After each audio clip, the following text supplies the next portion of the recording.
गंगौर की पूजा में अरमान और अभीरा ने जो मूर्ति बनाई है, उसकी वजह से विद्या और मेहर काफी नाराज और जलन में हैं। उनका गुस्सा अब सिर्फ जुबानी नहीं रहा, बल्कि अब उन्होंने ये ठान लिया है कि वे किसी भी हालत में अभीरा और अरमान की पूजा अधूरी छोड़ेंगे। यही वजह है कि वे लगातार प्लानिंग कर रही हैं कि कैसे मूर्ति को नुकसान पहुंचाया जाए और इस पवित्र आयोजन की खुशियों को उनके लिए बर्बाद कर दिया जाए। आज के एपिसोड में दिखाया जाएगा कि मेहर की जलन अब अपने चरम पर है। जब अरमान और अभीरा अपने रूम से साथ में नीचे उतरते हैं, मेहर की आंखों में आग झलकती है। दरअसल अरमान अपने रूम में बैठकर अपनी मम्मी और भाई रोहित से बातें कर रहा था।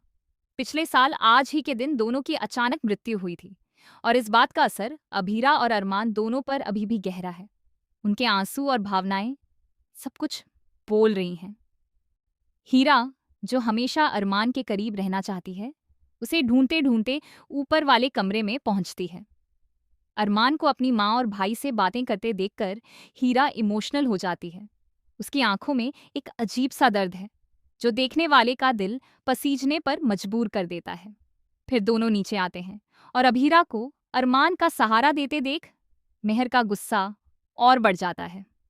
विद्या, जो मेहर की हर चाल में सहयोग करती है, आधी मिट्टी तान्या के पास रख देती है ताकि अभीरा मूर्ति बनाने में कठिनाई महसूस करे। यह देखकर मेहर का चेहरा खुशी और संतोष से चमक उठता है। लेकिन इस बीच कृष्ण, जो मेहर और विद्या की हर हरकत पर नजर रखता है, धीरे धीरे कहानी में ट्विस्ट लेकर आता है। वह जानता है कि मेहर उसे अपना गुलाम समझती है और उसने ठान लिया कि वह मेहर को यह एहसास दिलाएगा कि उसकी आज्ञा में नहीं है। जैसे ही मूर्ति तैयार होती है और बुआ जी दादी शाह के साथ बातचीत में व्यस्त होती हैं, मेहर मूर्ति पर पानी डालने की कोशिश करती है, लेकिन तभी एक और शॉकिंग ट्विस्ट सामने आता है। अचानक कृष्ण हीरा और मेहर के बीच की साजिश का खुलासा कर देता है। मेहर की हर चाल अब सबके सामने आ जाती है।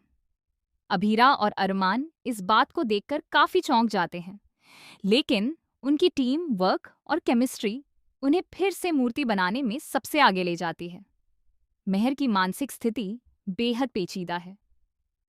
उसे अरमान चाहिए, लेकिन प्यार के लिए नहीं, बल्कि अपने ईगो को संतुष्ट करने के लिए। उसे अभीरा से हारना बिल्कुल पसंद नहीं है।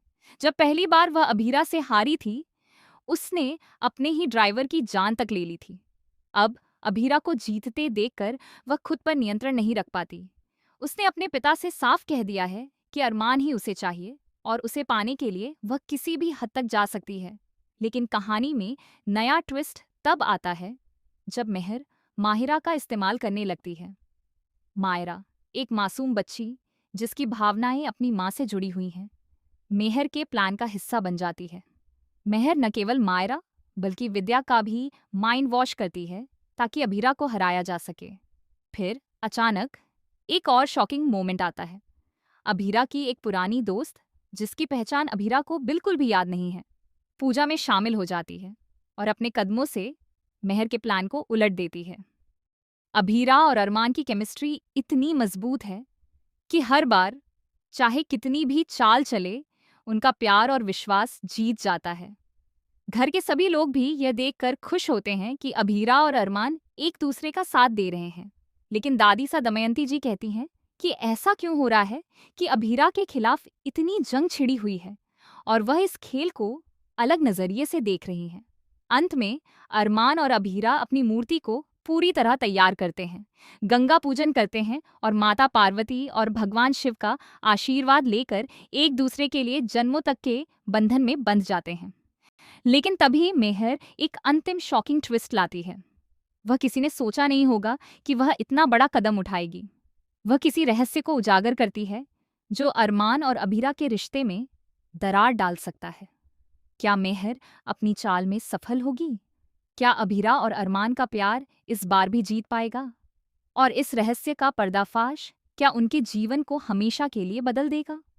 यदि आप इन धमाकेदार ट्विस्ट्स को मिस नहीं करना चाहते, तो चैनल को सब्सक्राइब करें और कमेंट में अपनी राय जरूर लिखें।